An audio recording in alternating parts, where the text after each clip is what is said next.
this video is because much of this is already broken down in my second Exodus video. So after I go over these scriptures and talk a little bit about this subject, about this matter, you can go back to my second Exodus video, and inside of that video I have broken down the portion of the tribes of Israel and Judah getting sent off into captivity, and then eventually going over into West Africa, and the tribe of Judah getting scattered to the four corners of the world. So you can get much of that from that second Exodus video. It's called the second Exodus part 1 here on my YouTube channel, and you can find that video. Now this video is not to brothers and sisters in camps of that nature, all our brothers and sisters who believe in that 12 tribe chart. Okay, this is to my brothers and sisters who believe that all 12 tribes of Israel and Judah are all Negro descent. And that is a fact.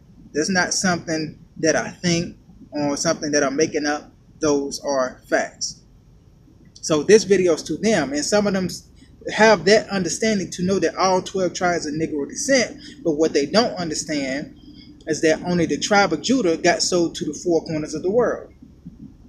And without that understanding, they're putting out false information. Not on purpose, not many of them, not on purpose, but it's just something that they believe. But now a lot of this confusion is coming in because a lot of them that come into this truth within 6 months or a year, they are trying to teach and really shouldn't be teaching, and they're putting out false information. When you put out false information, that's confusing to the people, whether you're doing it on purpose or not. And confusion is of Hasatan, of the devil, okay? You don't want to do that. You don't have an understanding of something, you need to be quiet on the issue.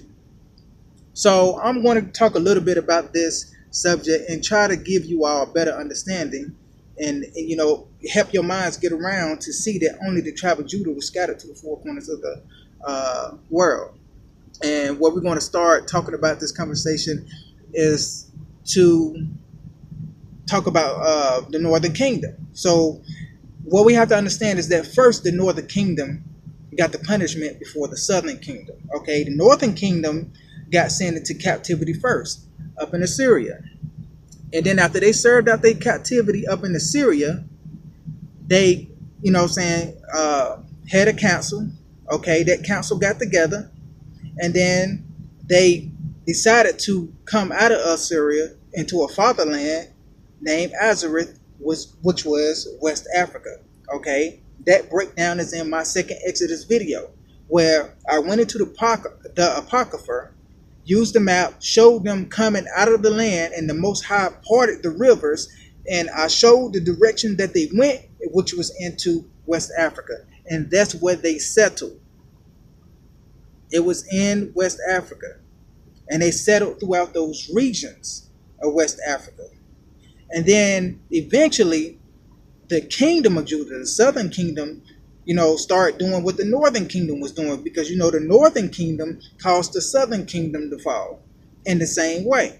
So then the Most High sent in the Roman Empire against the Southern Kingdom. Now the Southern Kingdom consisted of 3 tribes, okay? That was Judah, Benjamin, and a portion of Levi.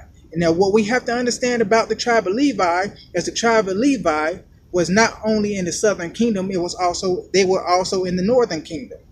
Okay, the tribe of Levi was scattered throughout all the tribes of Israel, not just Judah, because they had no land rights. So we have to understand that too. So in the Southern Kingdom, you had Judah, Benjamin, and a portion of Levi, who got kicked out of Jerusalem and then scattered into West Africa also. So they went over into West Africa and they settled with the Northern Kingdom. All 12 tribes were there. But it was the tribe of Judah. It was the tribe of Judah who kept worshiping false gods farther on down the line. Prior 1600 years later, okay? They kept worshiping false gods. And then the Most High, he got tired of that. And what did he say in scriptures? He said, if you continue to worship false gods, I'm going to even send you beyond Damascus. That beyond Damascus was the tribe of Judah, but not the kingdom of Judah. The tribe of Judah getting scattered to the four corners of the world by ships in the transatlantic slave trade.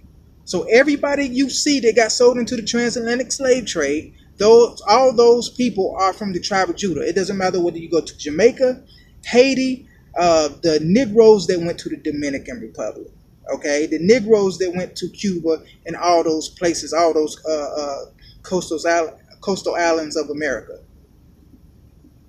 Those are all the tribe of Judah. Even in America, there was the tribe of Judah. Again, okay, the kingdom of Judah got scattered to the west coast of Africa. That was Judah, Benjamin, and Levi.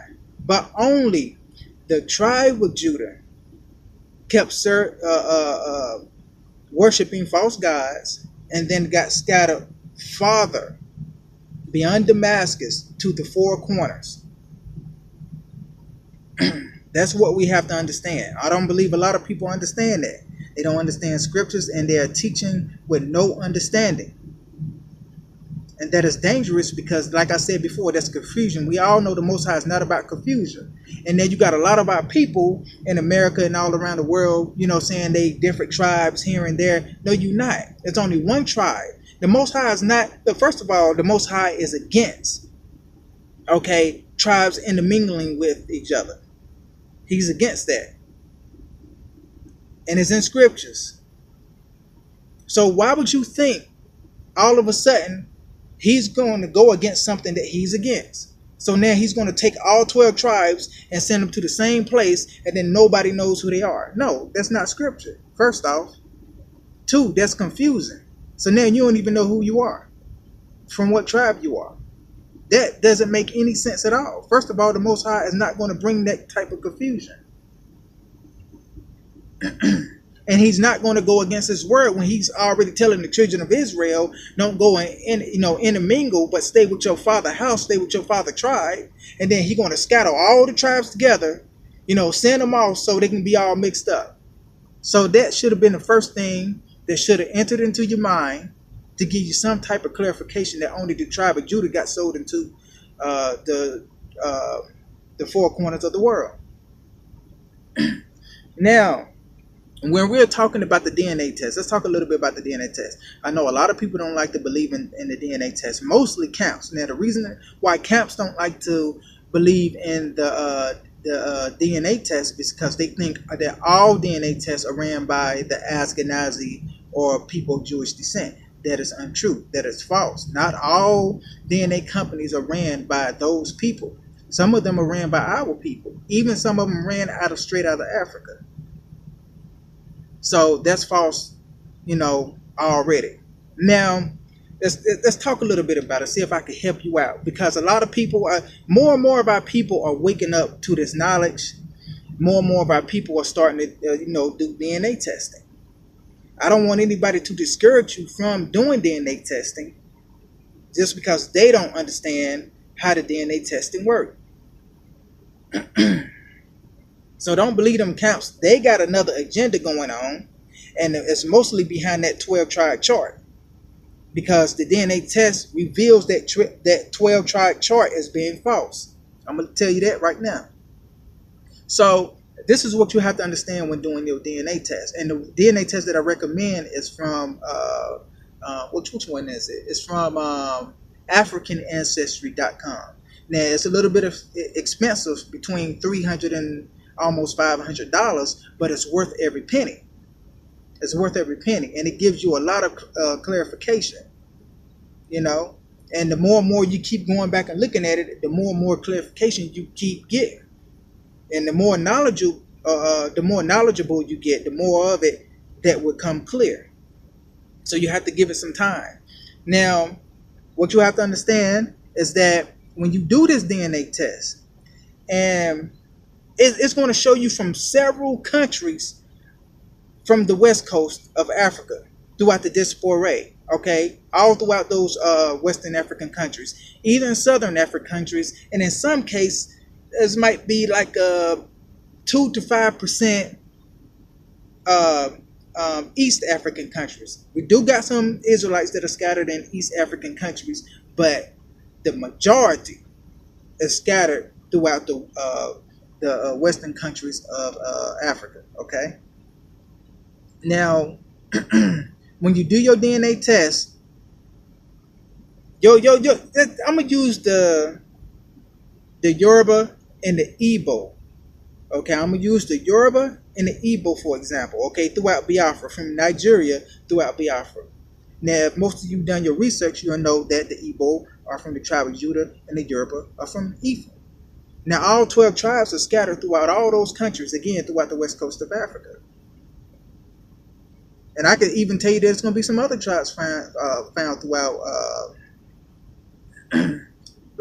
Biafra, Nigeria, and all those countries. Okay, those are our people.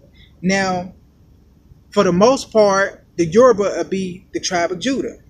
But what we have to put into consideration is that when you do your DNA test, it might show that you're from the tribe of Judah, but it'll show that a portion of your DNA is coming from the tribe of Ephraim, or even maybe the majority is coming from the tribe of Ephraim, which are the Yoruba. Okay, it'll show that it's coming from the Yoruba. That does not mean that you're from the tribe of Ephraim. That you are still from the tribe of Judah. What you have to put in consideration, what you have to understand is that you have a portion of all 12 in every tribe. You have a portion of all 12 in every tribe.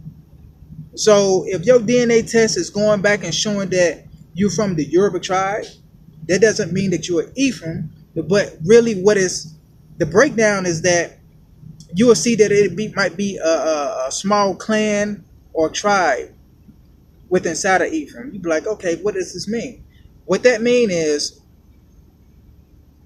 you got different clans and different families within inside of the tribe of Yoruba of all 12. And it's just showing a portion of your DNA coming from Judah that's among Ephraim. And if you go back to the Igbo who are Judah, you're going to have a portion of all 12 among them, even though the majority are Judah. And throughout all those West Coast African countries, whether it be Gad,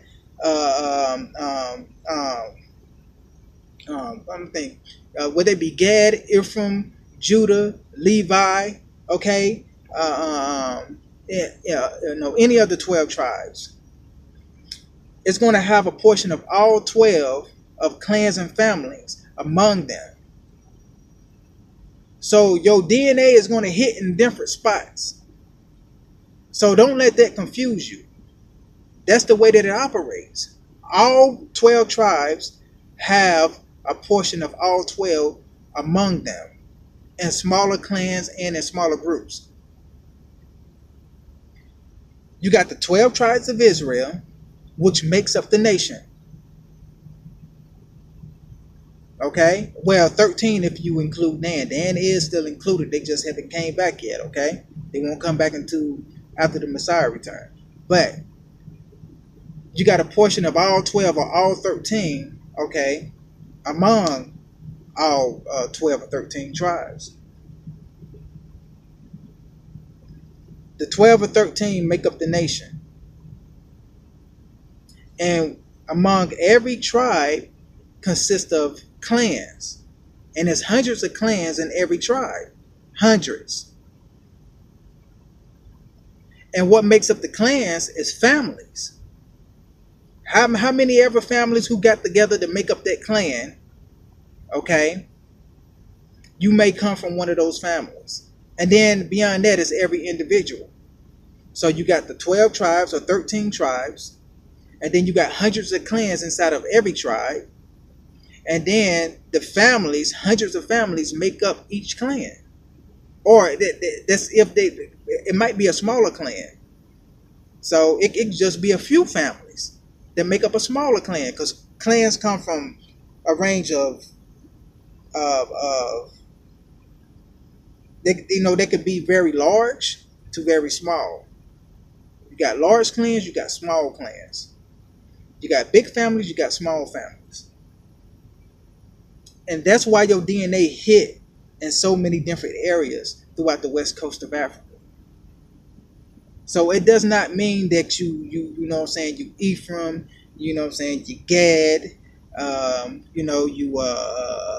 Simeon, okay? It doesn't mean that you're Levi. It doesn't mean that you're any of the other tribes.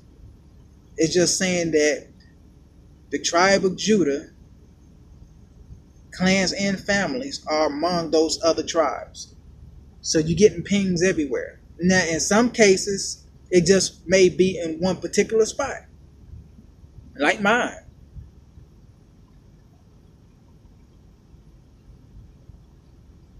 In some cases, it depends. So I just kind of wanted to give y'all that understanding. So let's go over a few scriptures here. Let's go over a few scriptures. I want to go to let's go to Lamentations. This is going to be chapter 1, 3 through 4. And let's go over these scriptures.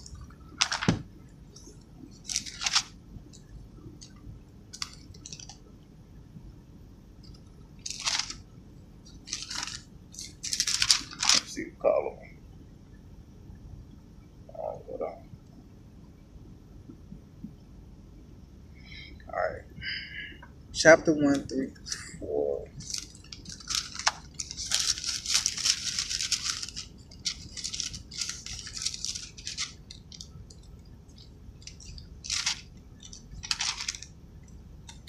Okay.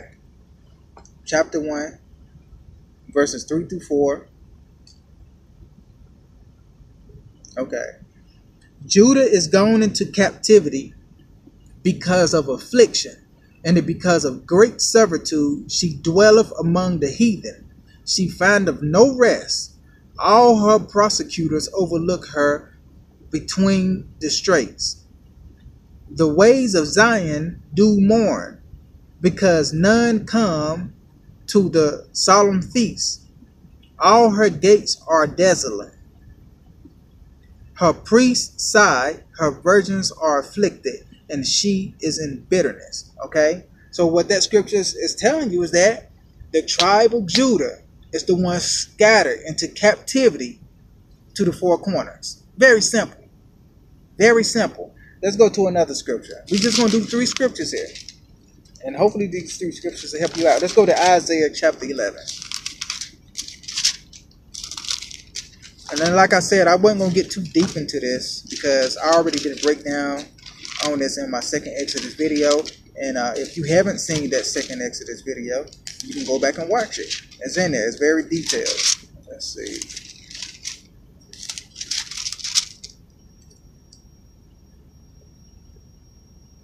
Isaiah chapter 11, verse 11 through 12. Okay. Let's read again and see if this helps clarify that only Judah is scattered to the 4 corners of the world. And it shall come to pass in that day that the Lord shall set his hand again the second time to recover the remnant of his people. Now, this is talking about the second Exodus. It's talking about the second Exodus, talking about bringing our people from the 4 corners of the world. Now, watch who it say is going to bring from the four corners of the world. Let's listen.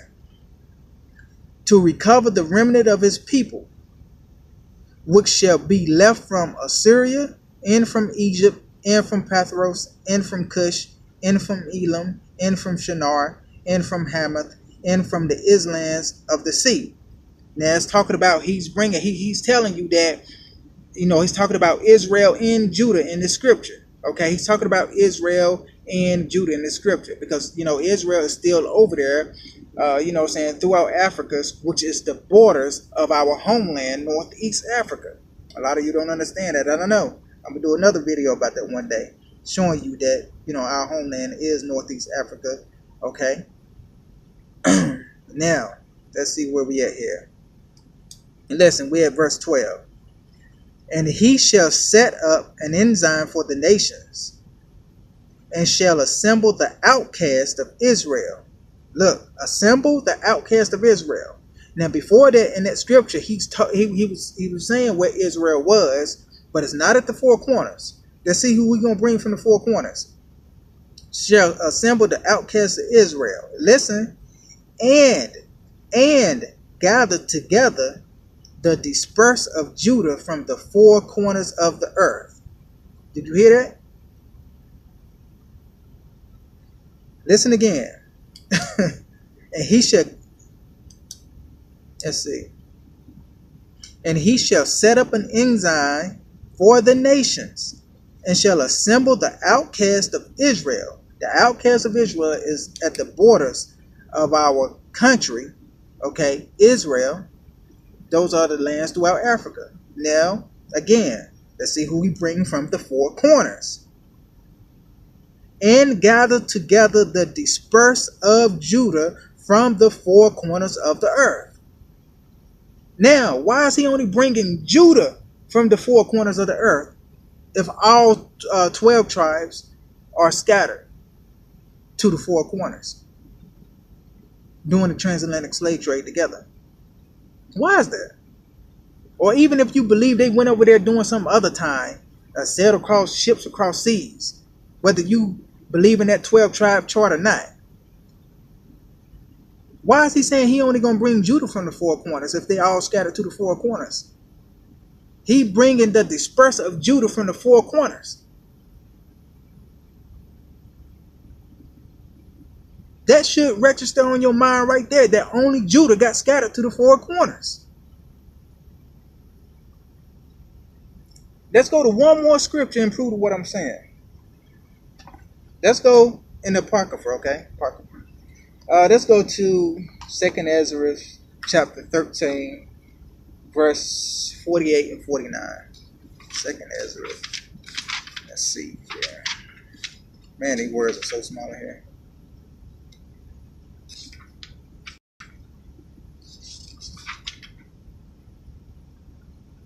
Let's see, 13, 48 and 49. Okay, 2nd Ezra chapter 13, 48 and 49. Okay. Let's read. But those that be left behind of thy people are they that are found within my borders. Okay, this is talking about the tribes of Israel. Okay, this is when they came out.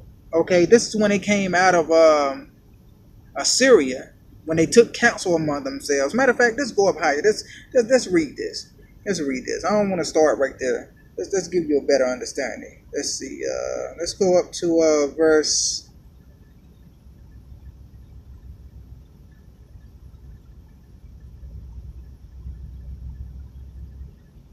Let's see where I want to start.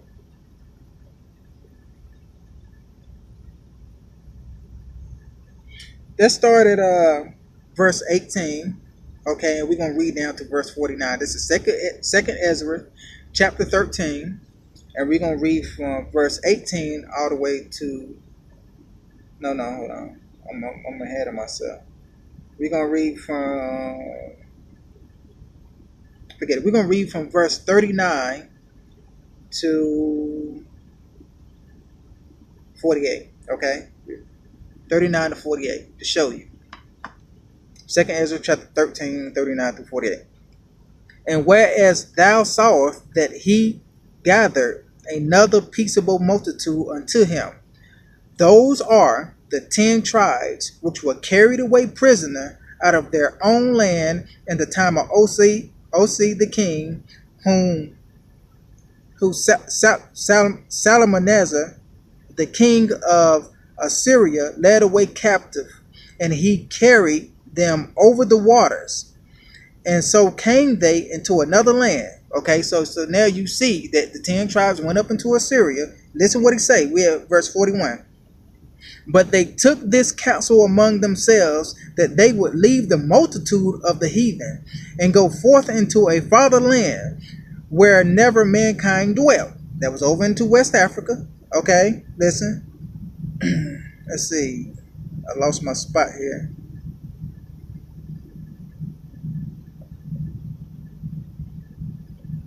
But they took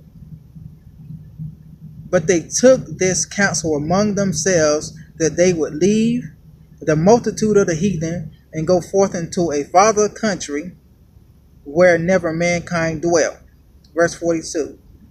That they might there keep their statutes, which they never kept in their own land.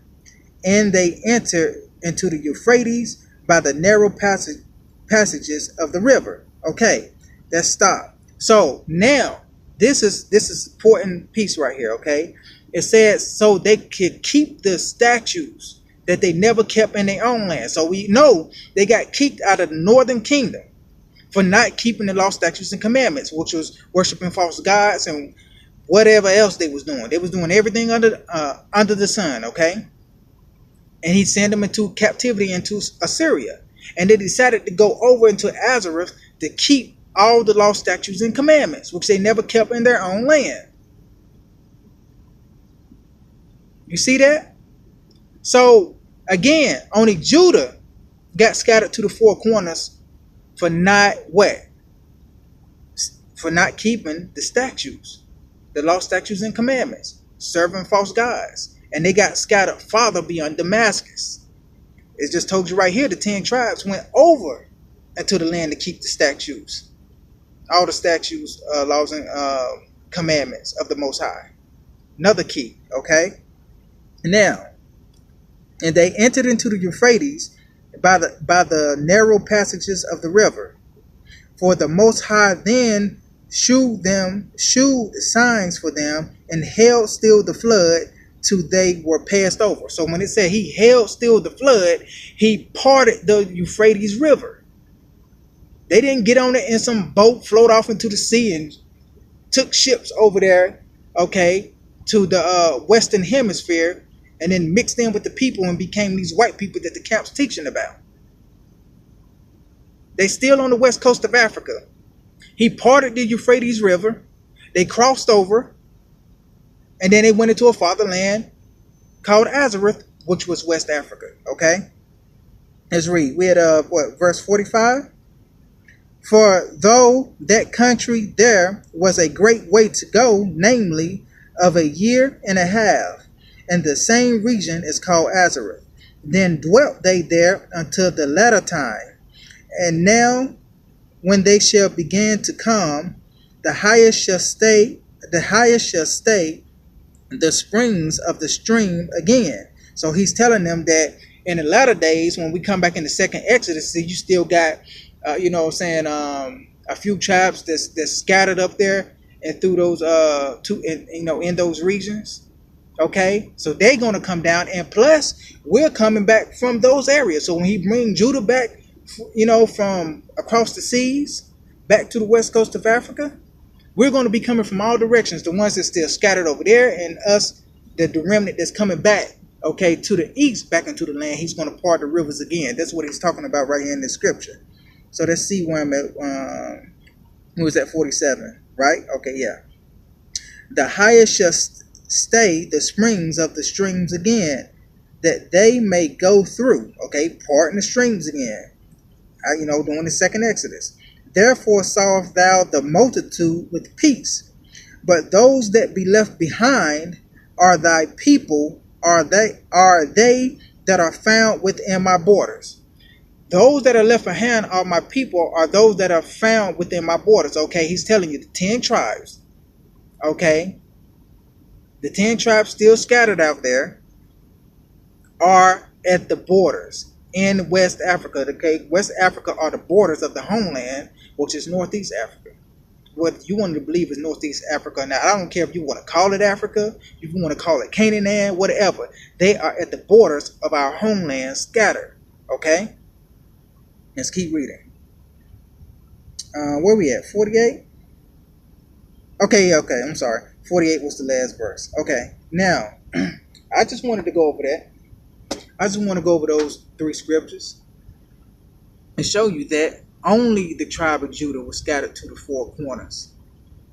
Now it was a main portion of the tribe of Judah. Understand that too. It wasn't all of Judah. It was a main portion of the tribe of Judah. You still got Judah over there in West Africa, scattered through all those countries. Now, one of the main portion of Judah that we know about is right there in Nigeria throughout Biafra, called the Igbo. So that's one of the main portions of Judah, of our people, that we know about. But they also through other regions of the area, through other countries. Before it became all those countries from the Europeans in 1884, I believe it was 1884, it was one mass area called Negro land. Or even before it was Negro land, it was called Nigger land. Go and research the word. The real word of nigger, before they changed it to N-I-G-G-E-R, it was N-I-G-E-R, like the word Niger, which was a word that they called our people, like in the book of Acts. And that's why they changed the definition of the word to mean ignorant, instead of referring back to meaning the people of the Most High, being Israelites, because they didn't want us to find out who they are. They didn't want nobody to find out who we are. So they changed the definition of the word. Look that up also. But let's not get off track again. Okay, take all that into consideration, that only the tribe of Judah was scattered to the four corners, not the kingdom of Judah. The kingdom of Judah got scattered to the west coast of Africa, fled from the Roman Empire, and then they scattered out through all those modern day nations that we know as they are today. But it was the tribe of Judah who kept worshiping false gods and got scattered farther across seas and by way of the transatlantic slave trade. And again, the Most High would not go against himself, okay? And bringing all tribes together and then scatter them to the four corners so they can mix up. That's confusing. The Most High doesn't do things that are confusing, okay? And for the people who believe in that 12 tribe chart, I mean, you should already know that doesn't make sense neither. Like so the Most High going to cause only the tribe of Judah to come to America, and then Levi over there to Haiti, and Benjamin to Jamaica, and the other tribes in other places. So how did the Europeans know who they was getting? Tell me that. How did the Europeans know which tribe was who, and took all the people of that same tribe to one island or one area? See, it's a lie. I mean, plain out and simple. That 12 tribe chart is false to the T. Europeans ain't know what, they just came over here. They knew that they was targeting this tribe of Judah because, for one, okay, it wasn't the Europeans that went in there and got us. It was our own people and other nations of Africans who were selling us, okay, to the Europeans. So you have to understand that too. And I know that pissed a lot of you off because you don't want to believe our own people sold us. But they did. A lot of them was greedy and out for money, but even our own people that sold us also later on in return, they got the same punishment because the Europeans. Okay, sorry about the little pause in there, but camera here cut off. But anyway, that's the message concluded. So I thank you all for tuning in for this, short, brief message. I hope that this leads you to more information and understanding, because it's very important. And like I say, do more research, do more studying in the scriptures, and go back to my second Exodus video and watch the portion in there where I went more into detail to break down Israel and Judah going over to the west coast of Africa and then sold off into the transatlantic slave trade, only the tribe of Judah. Okay? Shalom. Thank you for tuning in, and much blessings to you all. Oh, one more thing before I cut this off. Also, the comments on this video are going to be muted. You're not going to be able to comment on this video. That's because I don't want a lot of camps and stuff coming on here trying to start confusion, but only for this video, not for the other videos on my channel, or other videos I'm going to make here in the near future. Just only for this video, and maybe a few videos after that, depending on what it is. But this video, you're not going to be able to make a comment this particular video, so don't get upset. I know a lot of you like to make comments, and put your statements down, make your piece about the video, whether you liked it or not. But this particular video, you would not be able to make comments on. Okay, so shalom and blessings.